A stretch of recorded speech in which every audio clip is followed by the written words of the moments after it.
امام ربیعہ رحمۃ اللہ علیہ ایک بہت بڑے امام گزرے ہیں۔ وہ اپنے وقت کے سب سے بڑے عالم تھے۔ وہ مسجد نبوی میں درس دیا کرتے تھے۔ ان کے درس میں بڑے بڑے عالم شریک ہوا کرتے تھے اور چھوٹے بڑے سب ان کی عزت کرتے تھے۔ یہ اتنے بڑے عالم کس طرح ہو گئے؟ دراصل بات یہ تھی کہ اللہ کے فضل سے ان کو ایسی ماں ملی تھی جنہیں یہ شوق تھا کہ بیٹا دین کا علم جاننے والا اور پھیلانے والا بنے۔ انہوں نے بیٹے کی تعلیم پر 30,000 اشرفیاں خرچ کی۔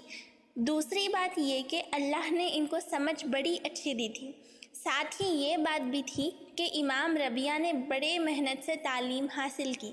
ان کے بچپن کا قصہ بڑا مزیدار ہے، سنیے۔ حضرت امام ربیعہ کے والد کا نام فروخ تھا۔ بنی امیہ کے بادشاہی کے زمانے میں وہ فوج میں نوکر تھے۔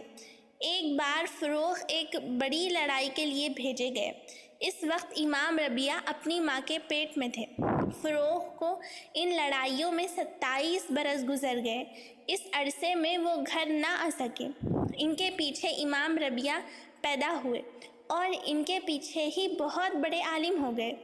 فروخ جب اس لڑائی پر جانے لگے تو بی بی کو 30,000 اشرفیاں دے گئے تھے۔ اس نیک اور سمجھدار بیوی نے سب اشرفیاں بیٹے کی پڑھانے لکھانے اور دین سکھانے میں خرچ کر دی۔ 27 برس کے بعد جب امام ربیعہ کے والد فروخ آئے تو بی بی سے اشرفیوں کے بارے میں پوچھا۔ انہوں نے کہا سب حفاظت سے رکھی ہیں۔ اس عرصے میں امام ربیعہ مسجد میں جا کر حدیث کا درس دینے لگے۔ بی بی نے فروخ سے کہا ذرا مسجد تو ہوا۔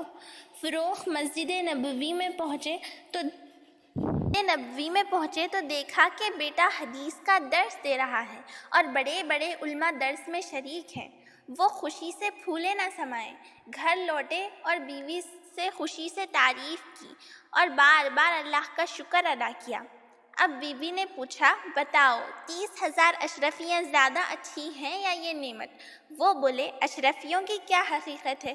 اب بیوی نے کہا میں نے وہ اشرفیاں اسی نعمت کے حاصل کرنے میں خرچ کر دیں۔ وہ خوش ہو کر بولے خدا کی قسم تم نے اشرفیاں ضائع نہیں کی بلکہ سب سے اچھے کام میں لگا دیں۔